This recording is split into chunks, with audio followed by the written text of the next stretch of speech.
See those photos behind me? I think you'll know probably what this video is going to be about. A lot of people don't know about me is that I'm a big wrestling fan. Now I'm going to start doing a lot more wrestling content on my channel in the next few weeks. I'm still going to keep the football up, so don't worry. Anybody that's a football fan and football follower of mine, but I'm also going to start bringing in another one of my passions, which is wrestling. And the first video that I'm going to basically talk about is what a sad last 48 hours for the wrestling industry and the wrestling community. We lost two big names in the last 2 days. An absolute legend in Terry Funk, who has died at the age of 79. Former world champion. Did some great work in Memphis. Did some great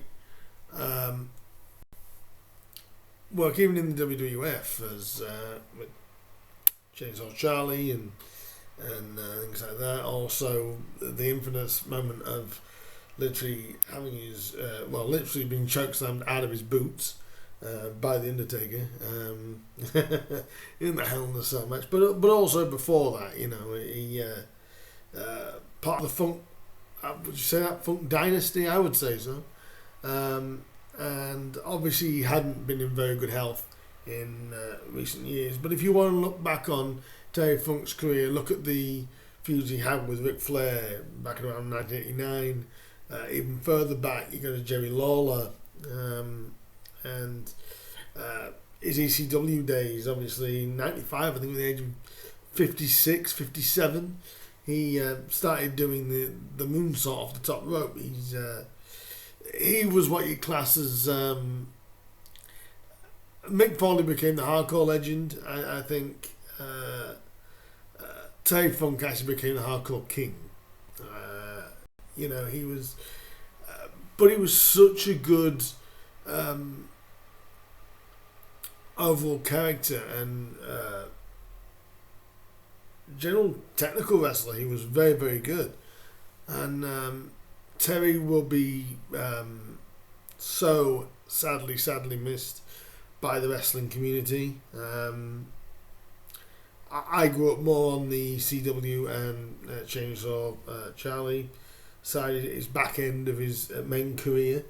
In 1999, he did do that. What was it? His first? I think it was his first or second retirement match or something.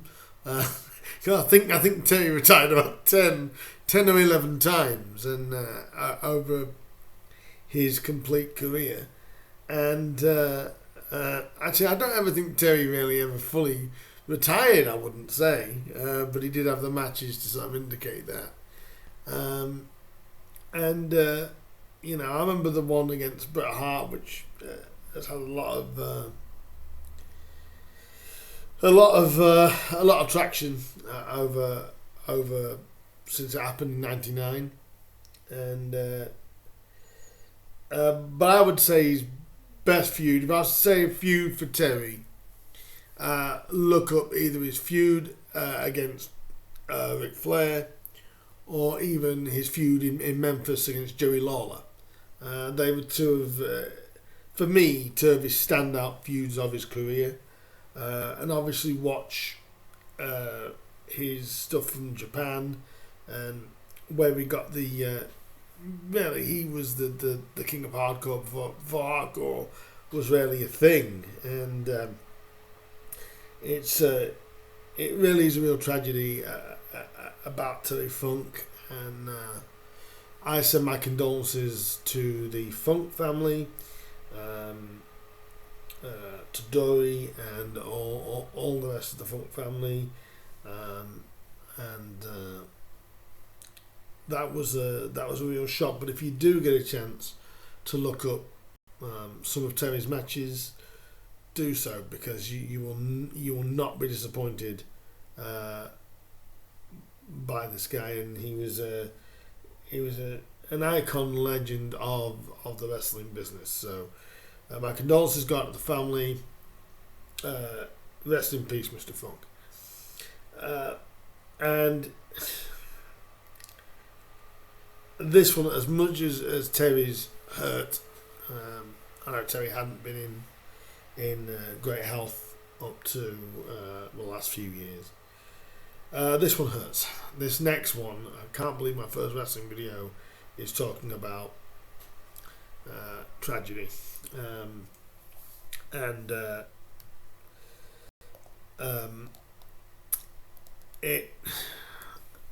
It's hard for me to even say right now. Yesterday evening, or late through the night, last night in the UK, where I am, late afternoon, early evening in America. We, as a wrestling community, we learned of the passing and the death of Wyndham Rotunda,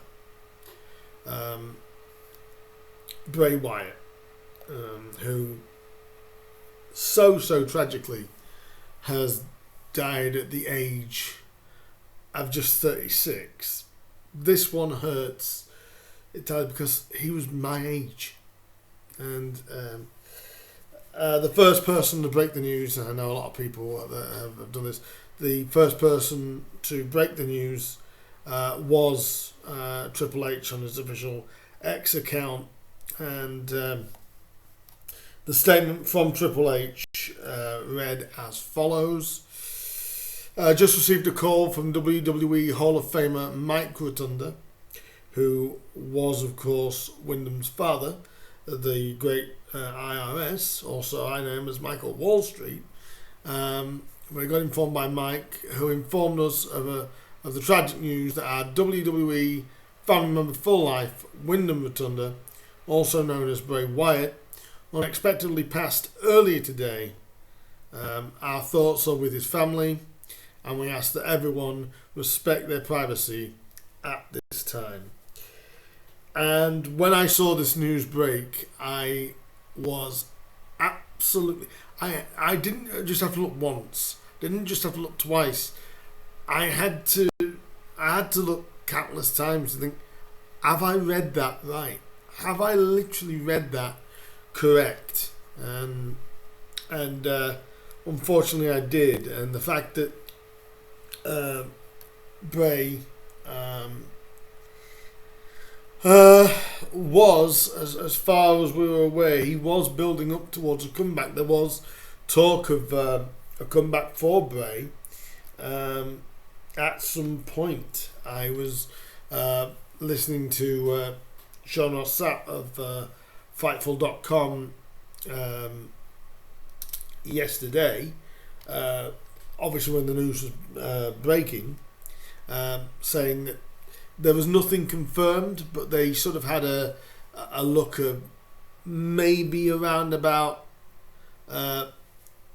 September as a vague idea for Bray's return. I'm going to read you what Sean has said on his official X account, and obviously through Fightful.com. He does say that he was given, he goes on to say, I was given permission to reveal that earlier this year, Wyndham Rotunda got COVID that exacerbated heart issues. There was a lot of positive progress towards a return and his recovery. Unfortunately, as of today, as he says, unfortunately today, he suffered a heart attack and passed away. For me, this one, like I said at the beginning of this part, hurts. It really, really hurts. Some of my best memories of Bray were obviously when he first came out as the Wyatt family, alongside originally Brody Lee, who was Luke Harper, rest in peace to Brody as well, and Eric Rowan, soon to be bought. Then came in a few months later was Braun Strowman. He came in as the Black Sheep. But also, I can also remember the Husky Harris character that was brought on during the game show style NXT, and that really didn't go anywhere, did it? But when he brought out the Wyatt family style of character, they really started to gain some traction. And when they arrived on the main roster, because obviously they'd done about a year or so down in NXT, once they got into the main roster, they had feuds with like the Shield, and Bray himself was in some very notable feuds in his career, such as Daniel Bryan. And I remember when he got Daniel Bryan in to the Wyatt family. It didn't last very long, obviously, but also he had notable matches as well. Seth Rollins, and he had a feud with Braun Strowman, which was quite weird during the lockdown era. And other good feuds. I did actually watch a few clips just before I did this video of the chemistry that he had with Bryan Danielson. Was absolutely incredible, really, really incredible. And the strap match they had was in 2020 was probably say one of the best matches of Bray's career while he was the Fiend. I just want to touch on the Fiend and the Firefly Funhouse. I know everyone else has done that's given tributes, and they're still flooding in all tributes for Bray Wyatt. The Fiend was a character that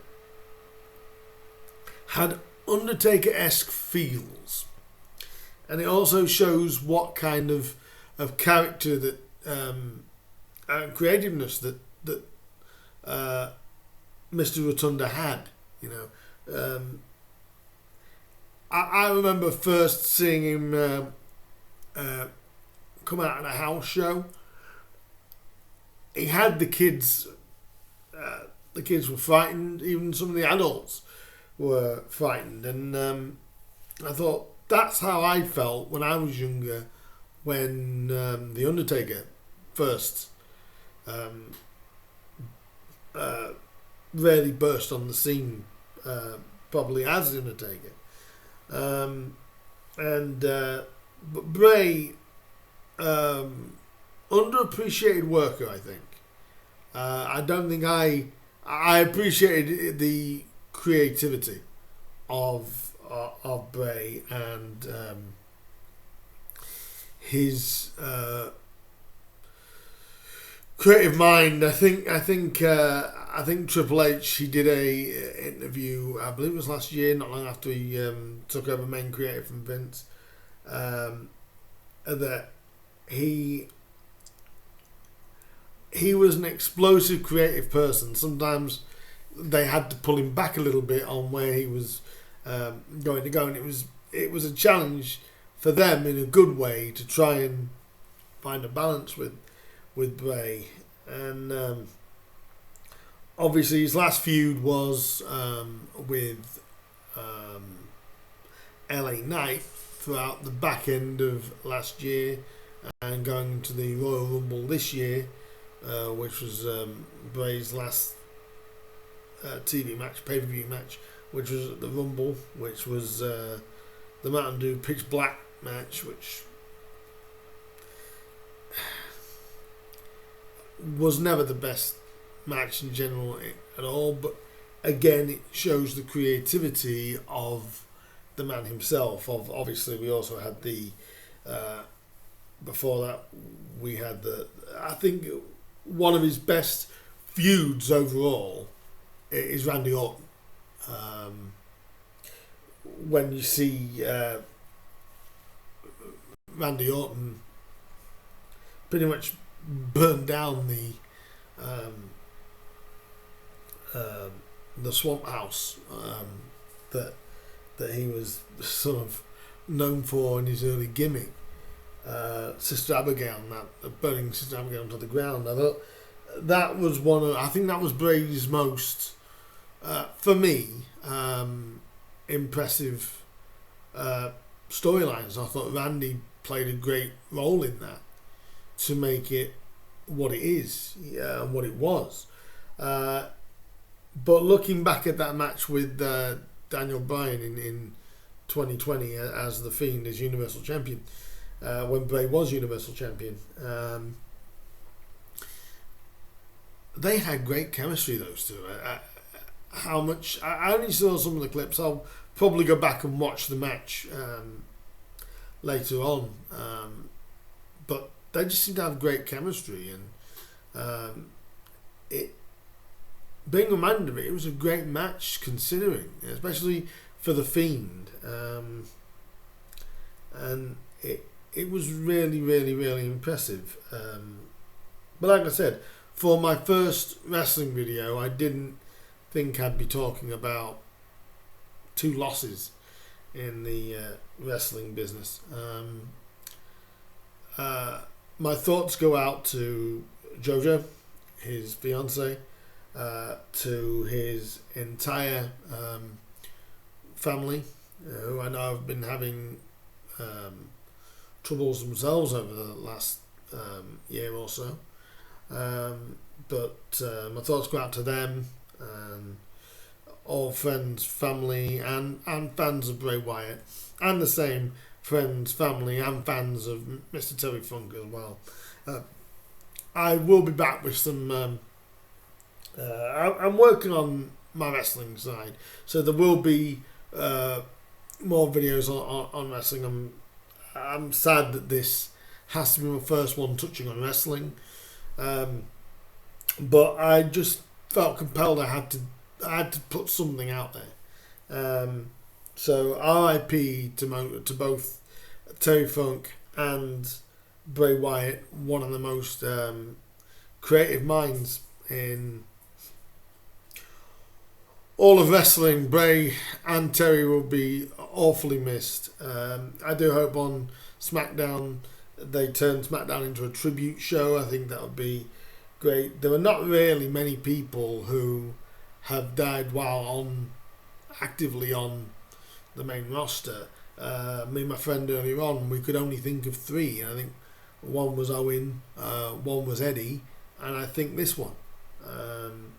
On the active WWE roster, I must just reiterate, but I don't know anyone else to say. What are you guys, anybody that watches this, what are you guys memories of, first of all, Terry Funk, and your memories of Bray Wyatt? And so it is, I'd love to get to know people's opinions and tell me what